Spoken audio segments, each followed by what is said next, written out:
Bueno, vamos a seguir con estos estudios que nos ayudan a ver los peligros que hay en nuestra vida en relación con el Señor, aquellas cosas que son enemigos de nuestra alma. Como hemos dicho en los estudios anteriores, no son cosas que vienen de afuera, sino aquellas que permitimos nosotros que estén anidando en nuestra alma, que nos están haciendo daño. Vamos a comenzar leyendo en Romanos capítulo 5, verso 11. Dice así la palabra de Dios: y no solo esto, sino que también nos gloriamos en Dios por el Señor nuestro Jesucristo, por quien hemos recibido ahora la reconciliación. Bueno, esta es nuestra situación. Nos gloriamos en Dios de haber recibido la reconciliación con el Señor Jesucristo. Nuestro corazón debe llenarse de gozo al pensar en el Señor que murió por nosotros y nos ha perdonado nuestros pecados. Esta es nuestra situación como creyentes. Estamos felices, gozosos de haber sido reconciliados con Dios a través de el sacrificio del Señor Jesús allí en la cruz del Calvario.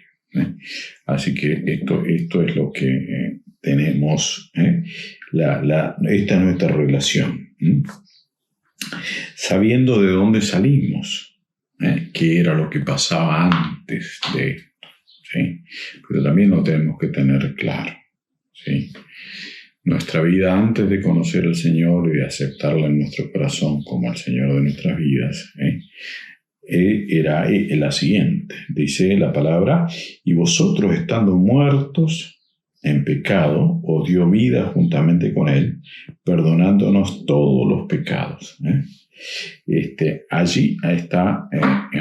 Nuestra situación era que estábamos muertos en nuestros delitos y pecados. Y el Señor Jesús nos dio vida juntamente con Él, perdonándonos todos nuestros pecados. Y por supuesto, si Jesús ha hecho tal cosa por nosotros, ¿por qué nos cuesta tanto perdonar a aquellos que nos han ofendido? Aquellos que nos han mentido, los que nos han robado, bueno, los que sea. Esto es una de las situaciones que son de las más difíciles de resolver y hacen un daño tremendo a la vida espiritual. Muchas de las situaciones que llevan a estar con situaciones irresueltas completamente es la falta de perdón. Recordamos y tenemos presente cosas que nos han pasado, cosas que nos han hecho, deudas que no nos han pagado, y las tenemos allí constantemente. Eso lleva a grandes situaciones dentro de la vida del creyente, dentro de la vida de iglesia, dentro de la vida de relación con los demás, en la familia, esta situación. Si bien somos nosotros, o sea, iniciamos nuestra vida cristiana por el perdón de nuestros pecados, perdonar a aquellos que nos han hecho daño se nos hace tan difícil. Vamos a leer allí en Mateo capítulo 18, los versos 23 en adelante. Los dos deudores, dice el título, y dice la palabra de Dios así: por lo cual el reino de los cielos es semejante a un rey que quiso hacer cuentas con sus siervos. Comenzando a hacer cuentas, le fue presentado uno que le debía 10,000 talentos. A como no pudo pagar, ordenó su señor venderle, y a su mujer e hijos y todo lo que tenía para que le pagase la deuda. Entonces aquel siervo postrado le suplicaba diciendo: Señor, ten paciencia conmigo, y yo te pagaré todo. El señor de aquel siervo, movido a misericordia, le soltó y le perdonó la deuda. Pero saliendo aquel siervo halló a uno de sus consiervos y le decía que le debía 100 denarios. Y haciendo de él le ahogaba, diciendo: págame lo que me debes. Entonces su consiervo, postrándose a sus pies, le rogaba, diciendo: ten paciencia conmigo y yo te pagaré todo. Mas él no quiso, sino fue y le echó en la cárcel hasta que pagase la deuda. Viendo sus consiervos lo que pasaba, se entristecieron mucho y fueron y refirieron a su señor todo lo que había pasado.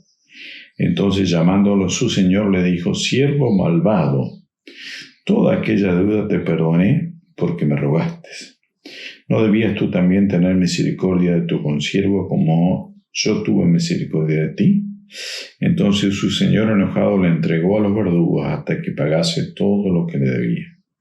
Así también mi Padre Celestial hará con vosotros, si no perdonáis de todo corazón cada uno a su hermano sus ofensas. Esto es muy clarito. Es muy claro el ejemplo. 10.000 debía y no pudo perdonar 100.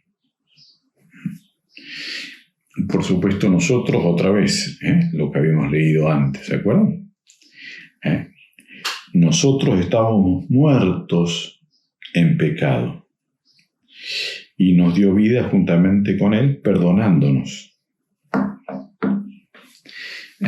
Bueno, y aquí el tema es el perdón. ¿Sí?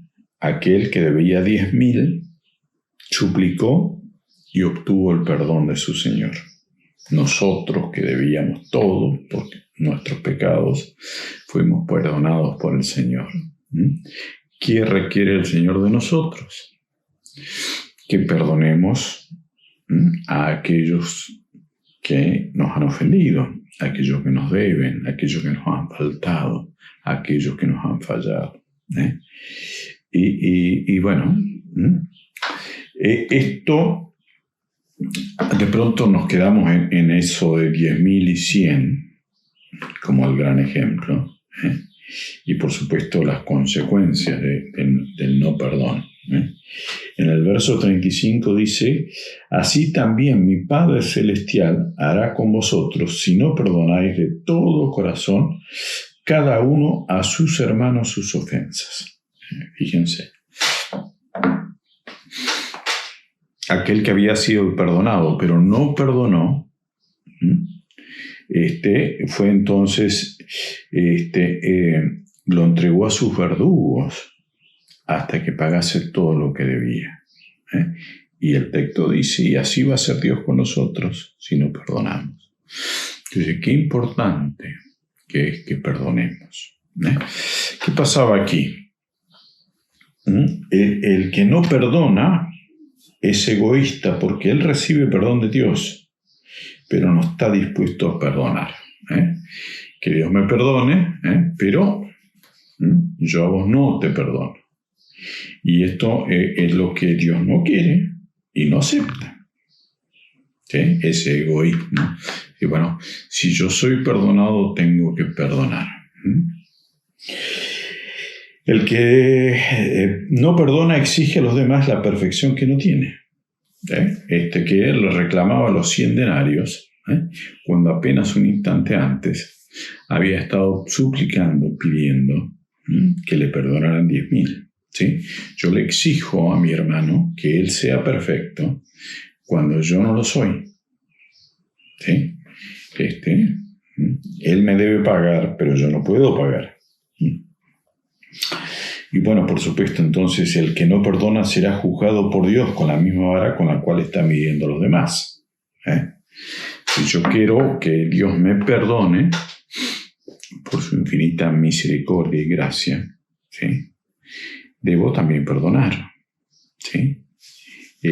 No puedo pedir perdón a Dios y no perdonar a mi hermano. A mi hermano, aquel que me ofendió. ¿Sí? Vamos a mirar allí en Santiago.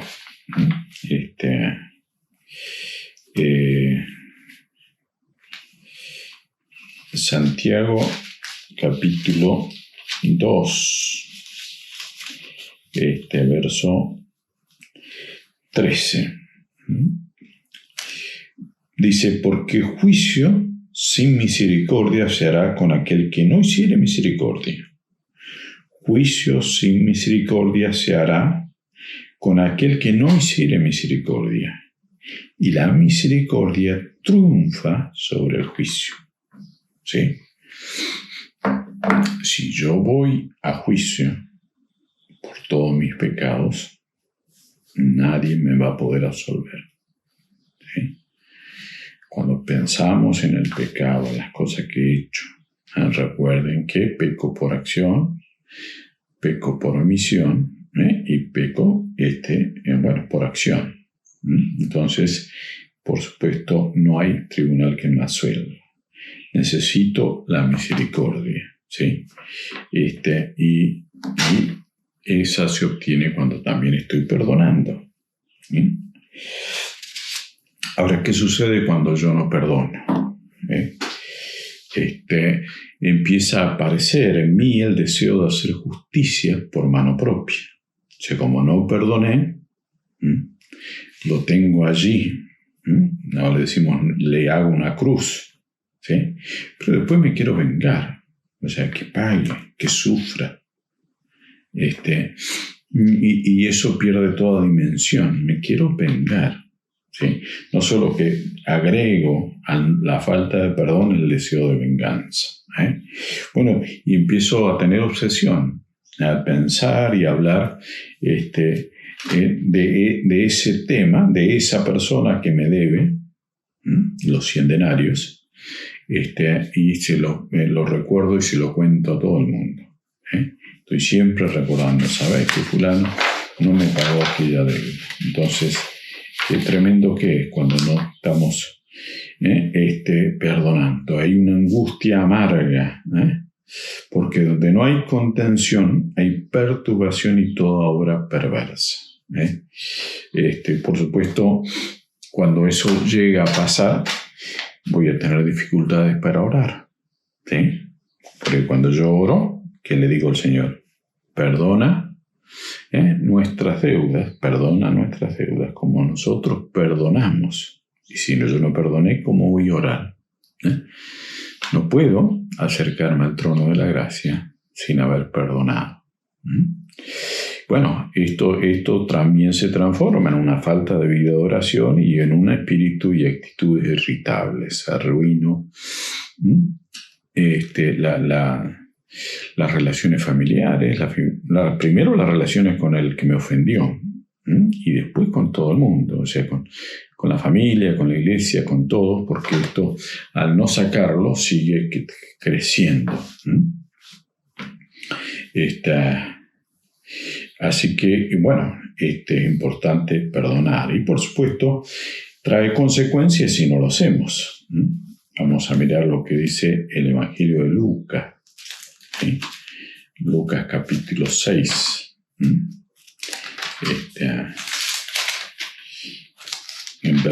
El capítulo 6, verso 37.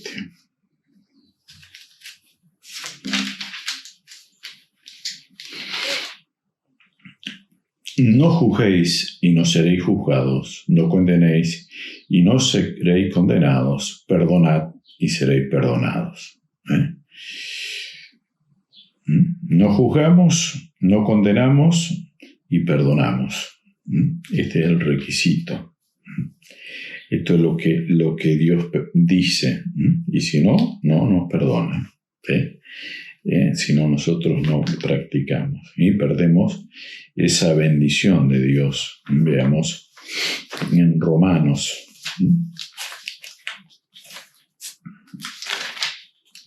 Romanos 12, 18.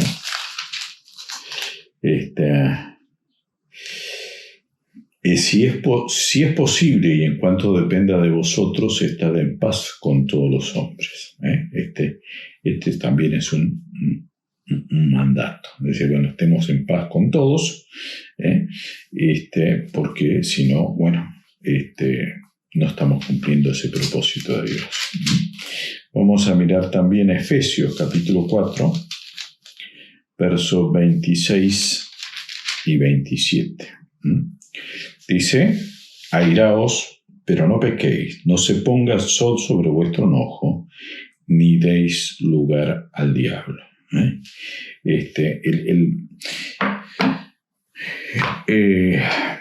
Es cierto que hay cosas que nos enojan.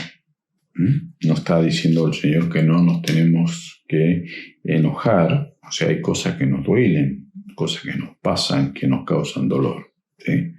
Ahora, lo que Dios hace es ponerle un límite, un horario. ¿Sí? Ese día, que se ponga el sol, que se termine el día, las 24 horas. Podemos estar enojados, sí, mira, no me pagó, mira lo que dijo de mí, mira lo que pasó. Ese rato, allí. Pero lo tengo que terminar. ¿Sí? Tengo que perdonar. ¿Para qué? Para no dar lugar al diablo, el verso 27. Cuando yo no perdono, cuando me enojo y no perdono, le estoy dando lugar al diablo. Esa es una terrible consecuencia. Por supuesto, eso estropea. Ponemos barreras en la relación con el Señor, en primer lugar. Termina poniéndose barrera y división con la iglesia.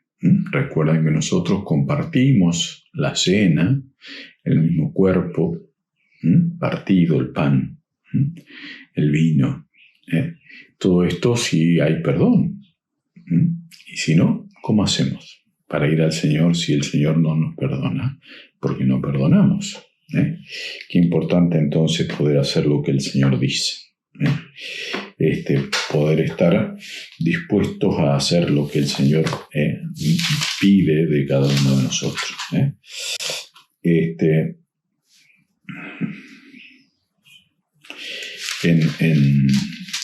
Bueno, ¿qué vamos a hacer cuando hay problemas? Dice el verso, Mateo capítulo 5, verso 23. Por tanto, si traes tu ofrenda al altar y allí te acuerdas de que tu hermano tiene algo contra ti, deja allí tu ofrenda delante del altar y anda y reconcíliate primero con tu hermano y entonces ven y presenta tu ofrenda. Qué importante. Esa reconciliación, poder ir primero allí donde tu hermano y decirle que estamos, si fue él el que nos ofendió, decirle que estamos dolidos, que nos hizo daño, pero que lo perdonamos, ¿sí? Que entregamos todo delante del Señor. Así que de esa manera debo ser, aún si yo me entero de que alguien tiene algo, buscar que haya ese arreglo, que seamos pacificadores. Bienaventurado dice la palabra los pacificadores. Entonces poder ser activos en la búsqueda de esa paz y esa buena relación. ¿Cómo debemos liberarnos de la falta de perdón? Reconociendo que es pecado. ¿Sí? Esto pasa por allí. ¿Sí? Si yo me quedo con que en realidad me debe los 100 denarios, ¿sí? Y quizás nunca me los va a pagar, y voy a quedarme con eso toda la vida, ¿sí? Ahora, si yo reconozco que no perdonarlo, estoy pecando contra Dios, tengo un buen paso para dar, reconocer que es pecado y pedirle perdón a Dios. Y allí también, si es necesario, pedirle a Dios que me ayude a perdonar. Señor, fulano me debe 100 denarios, y me cuesta perdonarle, me dolió lo que me hizo. Prometió pagarme en tantos días y no lo hizo. Así que yo te pido que me ayudes. Yo quiero perdonarlo. quiero entregar esta situación ante tu presencia y que vos me ayudes, ¿sí? Y eso también ir con franqueza a decirle a la persona, por más que quizás nunca nos vaya a pagar, decir, bueno, me dolió aquello, te perdono la deuda de 100 denarios, ¿sí? Y de esa manera estamos solucionando un problema y cumpliendo así la ley de Cristo, la ley del Señor. Bueno, que Dios les bendiga.